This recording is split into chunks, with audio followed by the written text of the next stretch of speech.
Você sabia que é possível usar a decoração da sua casa de uma forma terapêutica através dos seus 5 sentidos? Então, se você quiser aprender a identificar se as coisas da sua casa estão já te afetando positivamente ou negativamente, fica aqui nesse vídeo que eu vou te ensinar 5 formas de analisar e de ativar essa decoração terapêutica através dos seus 5 sentidos.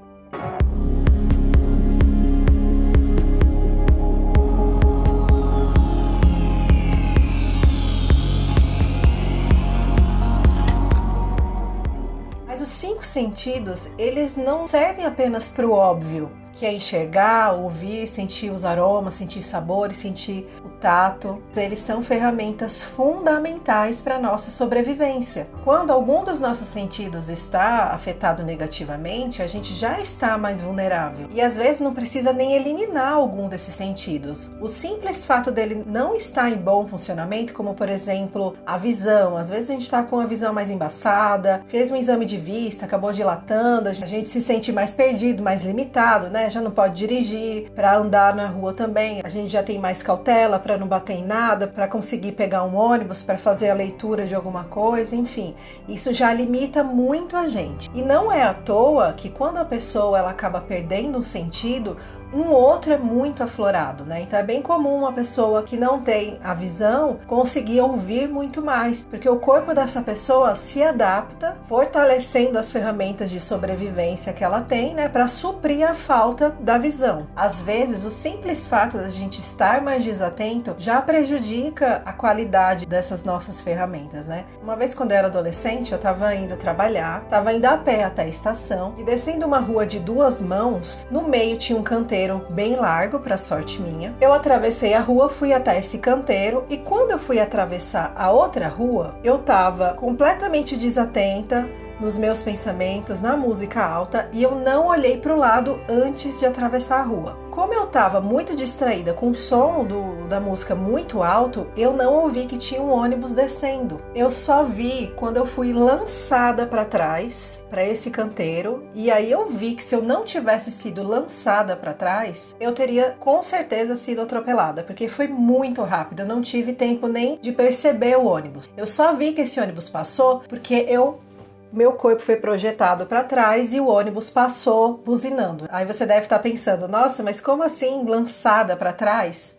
Bom, cada um pense o que quiser. Eu acredito que tenha sido uma proteção divina mesmo, porque eu não vi e eu não tive controle dessa projeção para trás. E de qualquer forma, para quem não acredita nisso, tem a possibilidade de ser uma proteção mental também através do nosso campo, né? O nosso campo eletromagnético sente as coisas ao nosso redor. Não é à toa, por exemplo, que às vezes a gente está num lugar, se sente observado, e aí quando olha para um lugar, tem uma pessoa olhando para a gente. E a gente olha exatamente para onde essa pessoa estava observando, né? A gente percebe também esse campo ao nosso redor. Mas no meu caso, eu acredito que foi uma proteção divina. E assim como eu falei no vídeo anterior, essas ferramentas, além de nos ajudar a sobreviver, elas nos ajudam a nos comunicar com o ambiente. E é através dela que a gente sente o mundo, desperta emoções, sensações. Por isso que é tão importante a gente observar o que tem na nossa casa e usar isso a nosso favor, criando uma decoração terapêutica. Então agora vamos para 5 formas de ativar e identificar se já tem alguma coisa nos prejudicando dentro da nossa casa. Visão. Dentre todos os sentidos, se tratando de decoração, esse é o sentido mais importante. Então aqui a gente tem 2 categorias, a gente precisa eliminar coisas que nos fazem mal e incluir coisas que nos fazem bem. Então, coisas que podem nos afetar negativamente. Roupas, objetos, móveis que estão atrelados a momentos desafiadores, traumas, que acabam trazendo gatilhos de tristeza, de raiva, de mágoas, né, de alguém. Por exemplo, coisas relacionadas a ex-parceiros e parceiras, pós-divórcio, principalmente se foi um divórcio muito desgastante e essas coisas acabam trazendo memórias dessas pessoas. Se for o seu caso, se tiver memórias negativas em relação a esse momento e até mesmo essa pessoa, o interessante seria de abrir mão dessas coisas. Eu sei que não é um processo fácil e nem possível para todo mundo, porque envolve tempo, envolve dinheiro. Eu já tive cliente que não queria manter nada na casa que remetesse àquela relação, então ela doou algumas coisas e vendeu muitas outras, móveis, objetos, e aí com aquele dinheiro que ela arrecadou com as vendas desses móveis e objetos antigos, ela comprou coisas novas. E aí ela comprou só o essencial, nem sempre a gente consegue comprar o equivalente daquilo que a gente acabou doando ou vendendo. Mas a partir daquele momento ela conseguiu renovar a casa dela e transformar em um lugar que representasse ela, que tivesse a energia dela, para que ela finalmente conseguisse começar, né, um novo capítulo da vida dela, porque ela estava muito conectada. Foi uma história muito intensa, antiga, eles foram casados por muitos anos, então foi muito importante e curador para ela iniciar esse novo capítulo com uma casa que representasse ela e que não tivesse tantas memórias, tantos gatilhos ali o tempo inteiro, a nível inconsciente. Imagens, símbolos, frases, coisas que despertam coisas negativas em nós através da sensação que passa. Observe se essas imagens, frases, símbolos remeterem à tristeza, à raiva, à agressividade, a perigo. São imagens que estão ali o tempo inteiro se comunicando com o seu inconsciente e trazendo, despertando e fortalecendo coisas internas que você tem. Um quadro, por exemplo, de uma pessoa triste, chorando, que pode sim ser uma arte linda, a questão aqui não é avaliar a qualidade da arte, se ela é bonita, se ela é feia, e sim a mensagem que ela está passando para você. Se você tem, por exemplo, no seu quarto uma imagem de um casal no momento de tristeza, chorando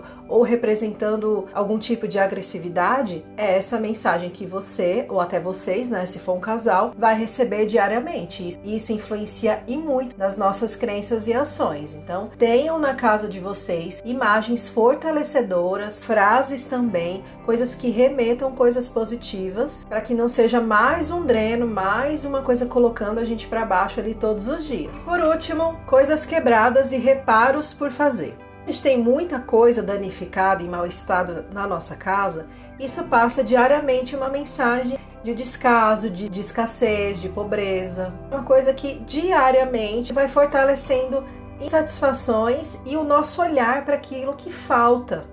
A gente deixa de apreciar e de observar as coisas que a gente tem, a gente se torna pessoas menos gratas. Além dos reparos na estrutura da casa, que eu sei que nem todo mundo tem condições de fazer, mas é importante que a gente pegue um papel e a gente faça uma lista dessas coisas que precisam ser feitas, a gente veja o que é possível a gente fazer nesse momento, o que a gente pode se programar para fazer depois, mas colocar uma atenção, né? Mostrar para nossa mente que a gente está fazendo os nossos movimentos para conseguir lidar com essas tarefas que estão pendentes. A gente precisa criar algum tipo de movimento, nem que seja passar para o papel, mostrar que a gente sabe que aquilo ali precisa ser feito e criar algum tipo de plano de ação, para móveis, pintar móveis antigos, forrar uma parede. Às vezes a pessoa não tem condição de fazer muita coisa, mas às vezes uma pintura já é o suficiente para transformar esse ambiente, né?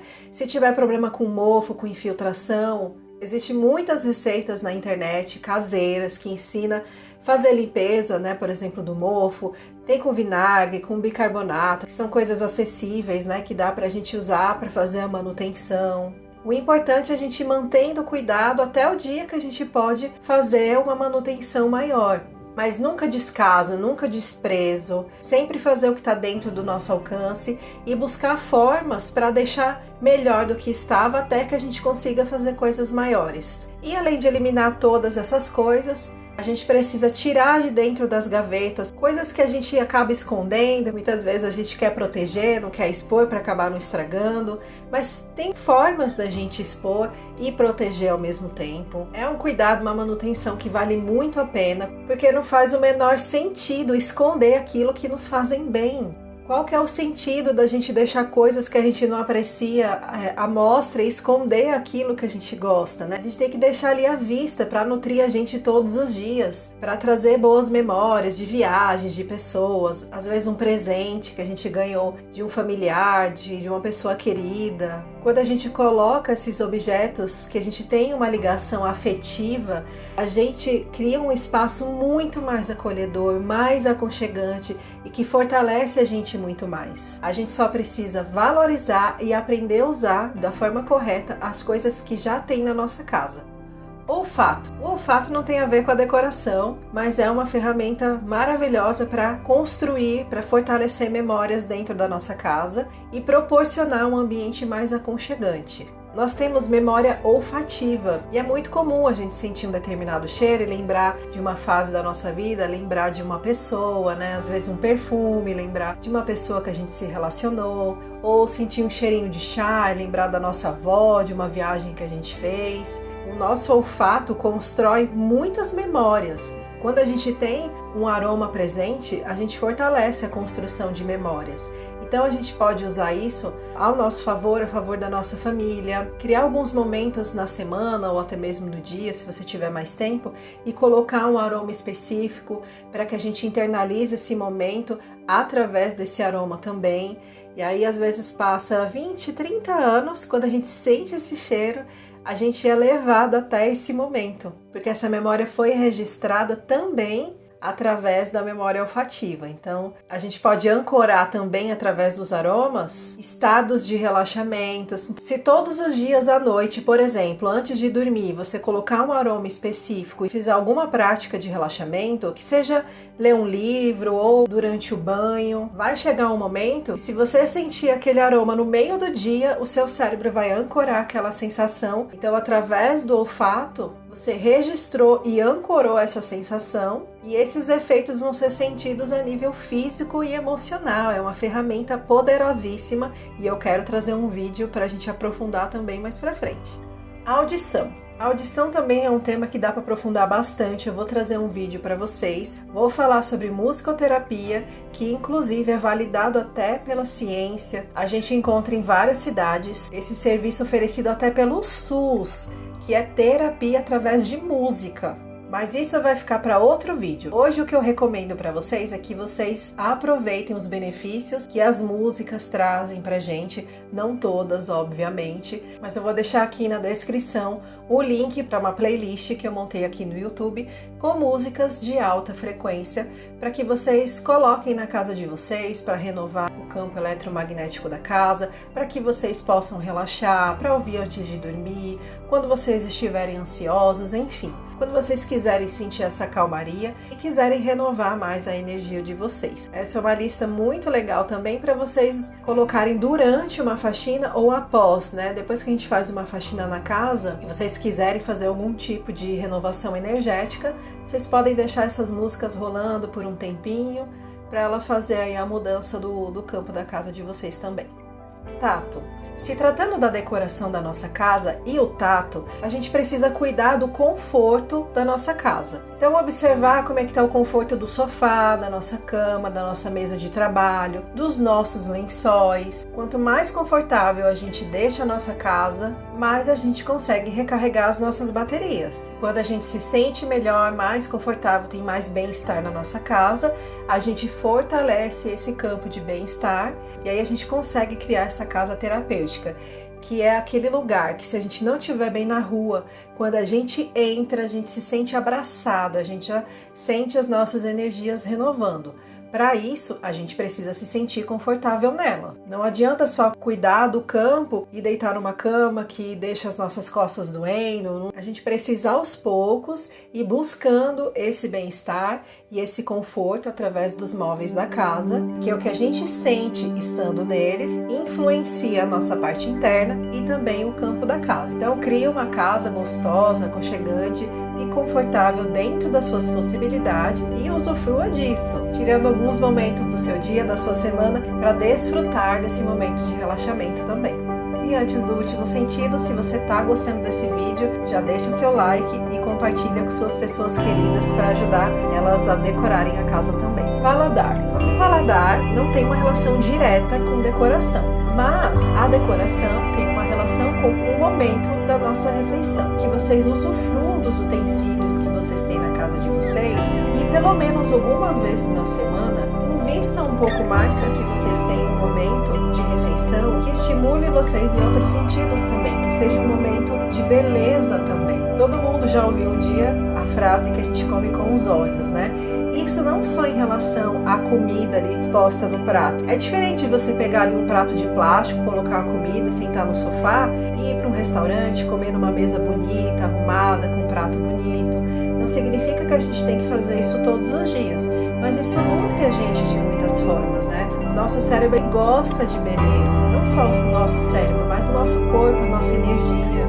Então a gente pode tirar alguns dias na semana, ou pelo menos um dia, para comer com essa intenção, nos valorizar e usar os utensílios, as louças que a gente diz que é só para visita. Isso é um exercício de autovalorização. Por que que só o outro, a visita, merece as coisas boas e a gente fica só usando o copo de requeijão, o pratinho que está ali trincado? Usar esses utensílios fortalece nossa crença de autovalorização. É um momento de mostrar que a gente merece também usufruir do que é melhor.